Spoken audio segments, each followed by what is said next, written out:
আসসালামু আলাইকুম এভরিওয়ান। বহুরূপী ভালোবাসা গল্পের তৃতীয় পার্ট। আর কাল তো ঈদ উল ফিতর, তাই সবাইকে আমার পক্ষ থেকে জানাই অগ্রিম ঈদ মুবারক। ঈদের দিন তোমাদের বাসায় আমার দাওয়াত থাকলো। আর হ্যাঁ, সালামিটা দিতে ভুলে যাইয়েন না যেন। তো যাই হোক, কিছু কথা বলি। সবাই ঈদের দিন মন খুলে আনন্দ করবা, নিজের পরিবার, বন্ধু বান্ধব, ভাই ব্রাদার সাথে নিয়ে। আর যারা দূরপ্রবাসে আছেন তাদের বলি, মন খারাপ করার দরকার নেই। যত দূরেই থাকেন না কেন, আমরা সবাই একটা পরিবার। ঈদের আনন্দটা একসাথে ভাগাভাগি করে নিব। আর হ্যাঁ, ঈদ উপলক্ষে তোমাদের কাছ থেকে 2 দিন ছুটি নিচ্ছি। আশা করি তোমরা না করবা না। আর আজ রাতে টেলিগ্রাম লাইভে আসবো। তোমরা আমার সাথে কথা বলতে চাইলে টেলিগ্রামে অ্যাড হতে পারো। টেলিগ্রাম চ্যানেলের লিংক ভিডিওর পিন কমেন্টে দেওয়া আছে। তো চলো, বেশি কথা না কইয়া গল্প শুরু করা যাক। হঠাৎ করে কিসের যেন একটা শব্দ আমার কানে ভেসে আসলো। আর তখনই আমি চোখ খুলে সামনে তাকিয়ে দেখি আমি নিচে পড়ে আছি। আর আমার থেকে কিছুটা দূরে বিষের বোতলটা পড়ে আছে। শরীর থেকে বিষের গন্ধ যেন যাচ্ছেই না। আবার এইদিকে শরীরের রক্ত শুকিয়ে কাঠ হয়ে গেছে। এখান থেকে উঠে যে বাসায় যাব এই শক্তিটাও নেই। আমাকে যেভাবেই হোক বাঁচতে হবে। আমি ছাড়া আমার বাবা মায়ের আর কেউ নেই। দেখতে দেখতে রাত হয়ে গেল, কিন্তু আমি যে নিচে পড়ে আছি আর উঠতেও পারছি না। কাউকে যে ফোন করে বলবো আমাকে এখান থেকে নিয়ে যেতে, সেটাও পারছি না। কারণ আমার ফোন আর মানিব্যাগ সহ ঋতু নিয়ে পালিয়েছে। হঠাৎ করে পাশে একটা লাঠি দেখতে পারলাম। কোনো মতে ওইটার কাছে এনে ধীরে ধীরে দাঁড়াতে লাগলাম। আগে মুরব্বীরা প্রশ্ন করতো, বলতো বাবা, মানুষের 3 পা কখন হয়? তখন বলতাম, মানুষের আবার 3 পা আছে নাকি? তখন তারা বলতো, যখন বুড়ো হয়ে যাবে তখন তোমার 3 পা হবে, এখন তুমি এটা বুঝবে না। তবে আজকে আমি সত্যি সত্যি বুঝতে পারছি মানুষের কোন সময় 3 পা হবে। লাঠির সাহায্যে বাসার বাইরে গেলাম। আর বাসার সামনে ছোট্ট একটা সুইমিং পুল দেখতে পারলাম। ধীরে ধীরে ওখানে নেমে গেলাম। শরীরটা আজকে অনেক ক্লান্ত হয়ে আছে। আগে মাথা ঠান্ডা করি, পরে চিন্তা করি কি করা যায়। কিছুক্ষণ পানিতে থাকার পর মনে হলো যেন শরীরে কিছুটা শক্তি ফিরে এসেছে। তবে ঋতু আমার সাথে আজকে যা করলো এর হিসাব আমি একদিন নিব। ওকে ছোট বলে আমি ছেড়ে দিয়েছিলাম, কিন্তু ও কিনা আমাকে মারতে এখানে নিয়ে এসেছিল।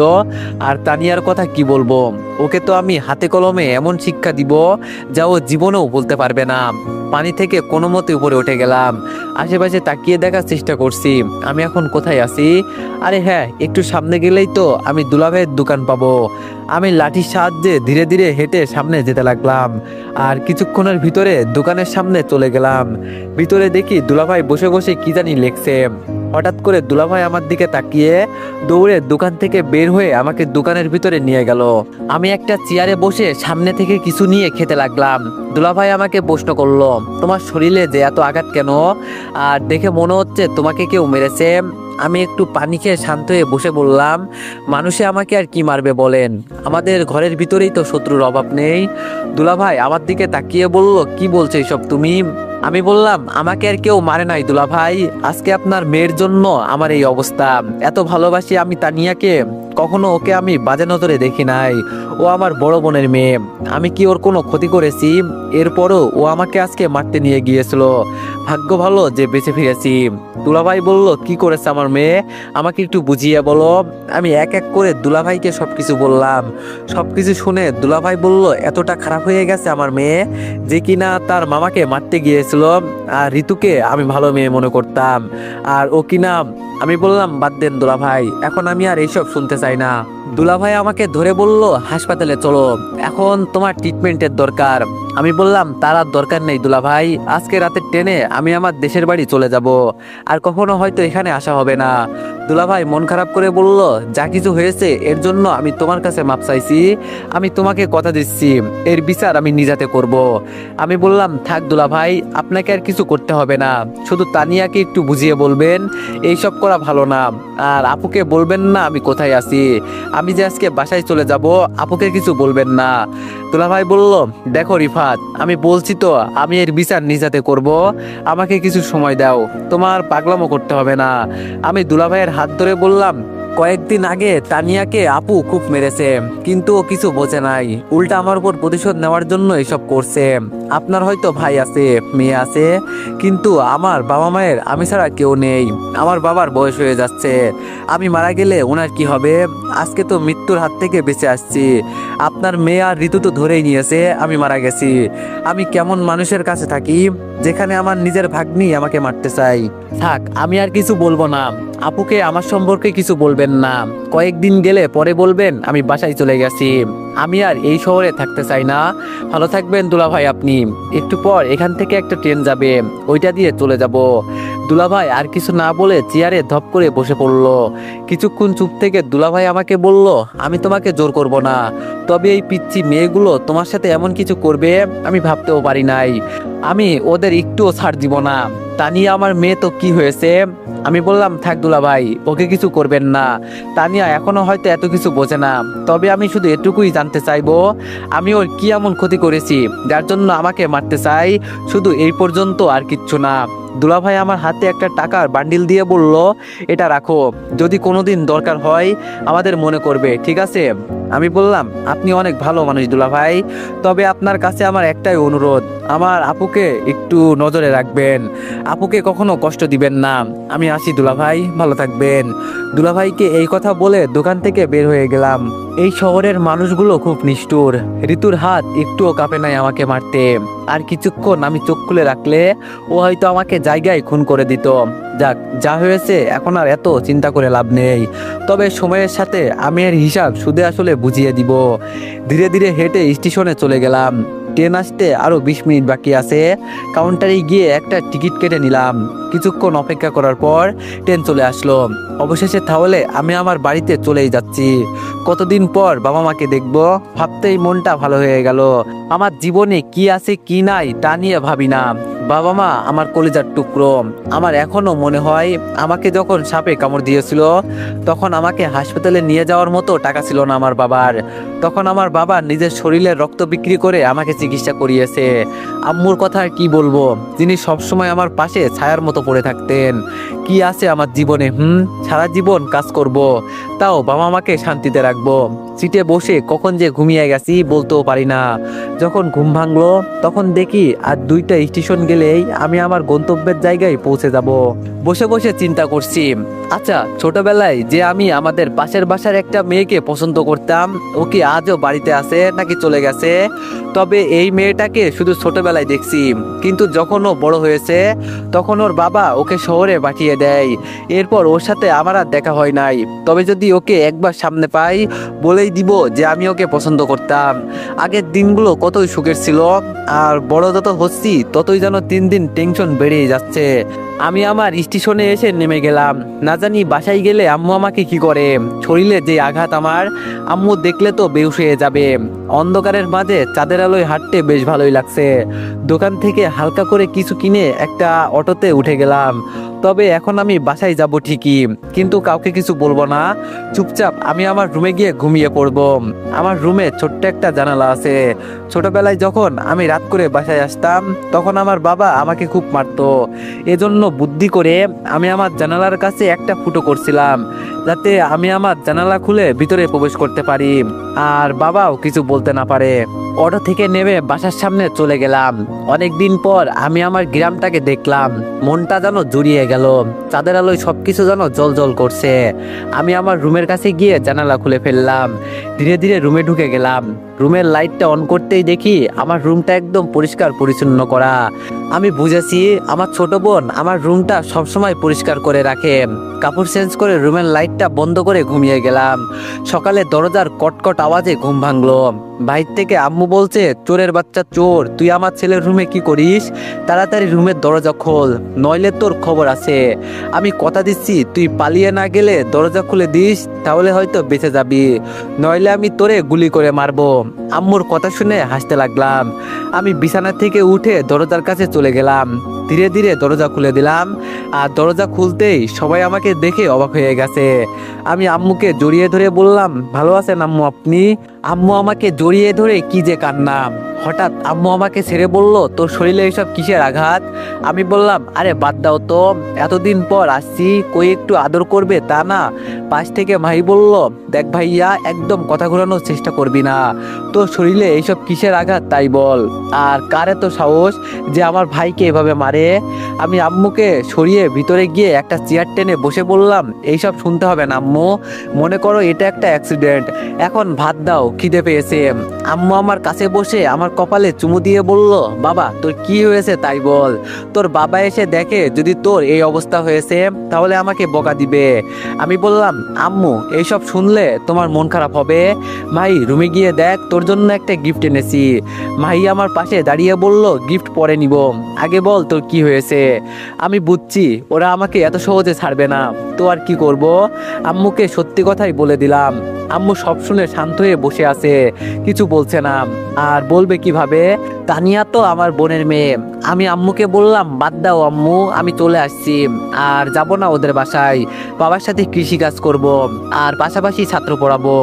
আম্মু কিছু না বলে দাঁড়িয়ে বলল, তুই বস, আমি খাবার নিয়ে আসছি। আমি আম্মুর হাত ধরে বললাম, আপুর এমনি মন খারাপ, ওকে কল করে সাবধান কিছু বলবে না, যদি আমার কথা জিজ্ঞেস করে বলবে জানি না। আম্মু ভিতরে যাওয়ার পর মাহি বলল, ভাইয়া আমি তানিয়াকে ছাড়বো না, তুই দেখিস ওকে কিভাবে আমি মারি, আমার ভাইয়াকে ও মেরেছে। আমি মাহির হাত ধরে আমার রুমে গিয়ে ওর হাতে নতুন কাপড় দিয়ে বললাম, তোর পছন্দের কাপড়গুলো নিয়ে আসছি, এগুলো অনেক আগেই দুলাভাইয়ের দোকানে রেখেছিলাম, যদি বাড়িতে আসি তাহলে নিয়ে আসবো, আর আজকে তোর জন্য নিয়ে আসছি। মাহি আমাকে ধন্যবাদ দিয়ে বলল, তুই খাবার খা, আমি এগুলো পরে আসি। আর তুই আসলি কখন এটাই তো জানি না। আমি বললাম, রাতে এসেছিলাম, কিন্তু তোদের ডাকি নাই। মাহি বলল, কেন ডাকলি না? আমি বললাম, বাদ দে, যা তুই এগুলো পরে আয়। মাহি নাচতে নাচতে ওর রুমে চলে গেল। আম্মু খাবার নিয়ে আমার হাতে দিল, কিসের যেন একটা ওষুধ এনে আমার ক্ষত জায়গায় লাগিয়ে দিতে দিতে বলল, আজকে যদি তোর কিছু হয়ে যেত তখন আমাদের কি হতো বল। আমি বললাম, এজন্যই তো ওখান থেকে চলে আসছি। আর আম্মু, দুলাভাই 1 লাখ টাকা দিয়েছে, হয়তো আমার ব্যাগে রাখা আছে, ওটা বাবার হাতে দিয়ে দিও। আম্মু বলল, এত টাকা দিল কেন? আমি বললাম, আমাকে দুলাভাই রাখতে চেয়েছিল, কিন্তু আমি একেবারে চলে আসছি, এজন্য এত টাকা দিয়েছে। আর বাবা কোথায়? আম্মু বলল, কি জানি, এখন কোথায় না কোথাও গিয়েছে। খাবার শেষ করে বললাম, আম্মু একটু বাইরে যাই। আম্মু বলল, তো চাচের বাড়ি থেকে ঘুরে আই তাহলে। আমি বললাম, ওখানে পরে যাব, আগে গ্রামের একটু হাওয়া খেয়ে আসি। মাহি বলল, ভাইয়া আমাকে কেমন লাগছে? আমি মাহির দিকে তাকিয়ে বললাম, কি ব্যাপার বোন, তোরে তো আজকে অনেক সুন্দর লাগছে। মাহি ধন্যবাদ বলে আমার পকেটে হাত দিয়ে বলল, তোর ফোনটা কই ভাইয়া? আমি বললাম, ওই মেয়ে নিয়ে গেছে। মাহি বলল, তাহলে তুই আসলি কেন? তুইও ওই মেয়ের সাথে চলে যেতি, তোর লজ্জা করে না মেয়েদের হাতে মার খেতে? আম্মু মাহিকে ধমক দিয়ে বলল, তুই চুপ করবি, ছেলেটা মাত্র এসেছে, আর তুই কি শুরু করলি বলতো? আমি মাহির দিকে তাকিয়ে বললাম, চিন্তা করিস না বোন, তোর এই ভাই একদিন এমন কিছু করবে সবাই শুধু তাকিয়ে তাকিয়ে দেখবে। এখন চল সুমনের বাসায় যাই। সুমন আমার ক্লাসমেট, তবে ওর একটা হাত নেই। আমি যখন বাসায় আসি ও সব সময় আমার সাথেই থাকে, ওর একটা হাত না থাকলে কি হবে? ওর মন মানসিকতা অনেক ভালো। মায়ের সাথে বাসা থেকে বের হতেই পাশের বাসার এক ভাবি সামনে পড়লো। ভাবি আমাকে দেখে বলল, কি রিফাত, দিন দিন দেখি শুধু সুন্দর হচ্ছ, কাহিনী কি? বিয়ে টিয়ে করেছো নাকি? আমি বললাম, কি যে বলেন না ভাবি, আমি আর বিয়ে সে অনেক পরে, আর আমাদের মতো ছেলেদের জন্য তো আপনাদের মতো ভাবি আছে নাকি? ভাবি মুখ বাঁকিয়ে বলল, আহারে অবুঝ ছেলে। আমি হাসি দিয়ে বললাম, আচ্ছা ভাবি, তাহলে সামনে যাই, পরে কথা হবে। ভাবির সাথে কথা শেষ করে সামনে হাঁটতে লাগলাম। ভাইয়া আমাকে প্রশ্ন করলো, ভাইয়া তোর ভাবিকে পছন্দ হয়? আমি মাহির দিকে তাকিয়ে বললাম, তোর মাথা আমি ফাটাবো, শুধু উল্টাপাল্টা কথা বলিস। মাহি বলল, ভাইয়া ওই দেখ, তোর প্রতিবন্ধী বন্ধু সুমন কোনো মেয়ের সাথে বসে বসে কথা বলছে। আমি বললাম, আচ্ছা চল গিয়ে দেখি মেয়েটা কে। হেঁটে হেঁটে সুমনের কাছে চলে গেলাম। সুমন আর মেয়েটা পাশাপাশি বসে আছে। আমরা যে এখানে আসছি ওদের কোনো খেয়ালই নাই। আমি পেছন থেকে বললাম, কিরে শালা, তুই বসে বসে কি প্রেম করিস নাকি? সুমন আমাকে দেখে দাঁড়িয়ে এক হাত দিয়ে জড়িয়ে ধরে বলল, আরে রিফাত, তুই, কতদিন পরে তোরে দেখছি, তোরে দেখে খুব ভালো লাগছে। সুমনকে ছেড়ে মেয়েটার দিকে তাকিয়ে বললাম, কিরে, এটা আমাদের পাশের গ্রামের আজিম কাকার মেয়ে না? সুমন হাসি দিয়ে বলল, আর তোর ভাবি হয়। আমি বললাম, বাবা তোর বিয়ে ঠিক হয়ে আছে আর তুই আমাকে কিছুই বলিসনি? সুমন বলল, আমি তোরে আমার বিয়ের কথা বলছি না, কারণ তোর যে বিয়ে ঠিক হয়ে আছে এটা তো আমাকে তুইও বললি না। আমি অবাক হয়ে বললাম, আমার বিয়ে ঠিক হয়ে আছে মানে? তুই কি বলতে চাস? সুমন বলল, কেন, তোর চাচাতো বোনের সাথে তোর বাবা সেই দিন না তোর বিয়ে ঠিক করলো? আমি মাহির দিকে তাকিয়ে বললাম, কিরে মাহি, সুমন কি ঠিক কথা বলছে? মাহি মাথা নিচু করে বলল, আম্মু তোর এই বিষয়ে কিছু বলতে না করেছে। রাগে আমার শরীর ফেটে যাচ্ছে। আমাকে না বলে আমার বিয়ে ঠিক করেছে। আমার চাচাতো বোনের স্বভাব চরিত্র ভালো না। এই মেয়েকে তো আমি জীবনেও বিয়ে করব না। দরকার হলে সারা জীবন কোনো বিয়েই করব না, তাও এই মেয়েকে বিয়ে করা যাবে না। আমি সুমনকে বললাম, আমার বিয়ে আর আমি জানি না, তোরে কি বলবো বল। আচ্ছা এইসব বিষয়ে পরে কথা বলি, তোর বিয়ে কত দূর গেল এটা তো বললি না।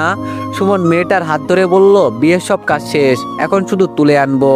আমি মেয়েটাকে উদ্দেশ্য করে বললাম, তুমি তো জানো আমার বন্ধুর আগে থেকে একটা হাত নেই, বিয়ের পর তুমি ওর সাথে থাকতে পারবে তো? মেয়েটা আমাকে বলল, ও হয়তো আপনার বন্ধু হতে পারে, কিন্তু আমি ওর বিয়ে করাবো। আর আমি আমার স্বামীকে ছেড়ে কোথায় যাব? আমি একটা হাসি দিয়ে বললাম, পারফেক্ট একটা মেয়ে পেলি তুই। আচ্ছা তোরা কথা বল, আমাকে এখন বাসায় যেতে হবে, বাবা হয়তো চলে আসছে। সুমন বলল, আমাদের বাসায় চল, এতদিন পর আসলি আর আমাদের বাসায় যাবি না? আম্মু তোরে দেখলে খুব খুশি হবে। আমি বললাম, অন্য একদিন যাব সুমন, বাড়িতেই তো আছি, দেখা তো হবেই। মাই চল। রাস্তা দিয়ে হেঁটে যেতে যেতে মাইকে বললাম, তুই আগে বাসায় চল, আমাকে না বলে বাবা আমার বিয়ে ঠিক করে ফেলে আর তুই কিছুই বলিস না, আজকে বাসায় গিয়ে তোরে বানাবো। মাহি মুখ বাঁকিয়ে বলল, বাবাকে কিছু বলতে পারবে না, আসছে আমাকে মারতে। আমি বললাম, তুই আমার বোন নাকি শত্রু? মাহি বলল, তোর যেটা মনে হয়। এখন কথা না বলে বাসায় চলতো। মাহি আর আমি বাড়িতে চলে আসলাম। বাড়ির ভিতরে গিয়ে দেখি বাবা সহ আমার চাচাতো ভাই রাসেল চেয়ারে বসে আছে। বাবা আমাকে দেখে আমার কাছে এসে আমাকে জড়িয়ে ধরে বলল, বাবা তুমি কেমন আছো? আমি বললাম, এই তো বাবা, আলহামদুলিল্লাহ ভালো আছি, আপনি ভালো আছেন? বাবা বলল, আগে ভালো ছিলাম না, কিন্তু এখন তোমাকে দেখে আমার বেশ ভালোই লাগছে। আমি বাবাকে ছেড়ে রাসেল ভাইয়ার সামনে গিয়ে দাঁড়িয়ে বললাম, ভাইয়া আপনি ভালো আছেন? রাসেল ভাই আমাকে দেখে একটা হাসি দিয়ে বলল, এই তো ভালো আছি, তুই ভালো আছোস? আমি বললাম, রাসেল ভাই আমাকে ওনার পাশে বসিয়ে বলল, বস এখানে, তুই, তোর সাথে আমার কিছু কথা আছে। আমি রাসেল ভাইয়ার কথা শুনে ওনার পাশে বসলাম। এবার আমার বাবা বলা শুরু করলো, রিফাত তোরে না জানিয়ে আমরা একটা সিদ্ধান্ত নিয়েছি, সবকিছু ঠিকঠাক আছে, এখন শুধু তুই হ্যাঁ বললেই হবে। আমি কিছু হলেও বুঝেছি আমার বাবা আমাকে কি বলতে চাইছে। তবে আমার জানা মতে বাবা এই বিয়েতে রাজি ছিল না, কিন্তু হঠাৎ করে কি এমন হলো যে বাবা একেবারে হ্যাঁ বলে দিল। বাবা আমার দিকে তাকিয়ে বলল, রিফাত আমি তোরে কি কথা বলছি শুনলি তো? আমি বললাম, কি হয়েছে, আমাকে তো বুঝিয়ে বলতে হবে নাকি? তাহলে না হয় আমি কিভাবে বুঝবো? বাবা বলল, আসলে বাবা আমরা সবাই মিলে তোর বিয়ে ঠিক করেছি তোর চাচাতো বোনের সাথে। ভাবলাম নিজের বাড়ির মেয়ে নিজের ঘরেই নিয়ে আসি। আর আমি জানি তুই আমাদের মুখের ওপর কোনো কথা বলতে পারবি না, তাও এখন শুধু তোর বদ প্রকাশের বাকি আছে, তুই কি বলিস? এবার আমি দাঁড়িয়ে বলতে শুরু করলাম, তো এভরিওয়ান, নেক্সট পার্ট খুব শীঘ্রই আসবে। আর আবারও সবাইকে জানাই অগ্রিম ঈদ মুবারক। ধন্যবাদ।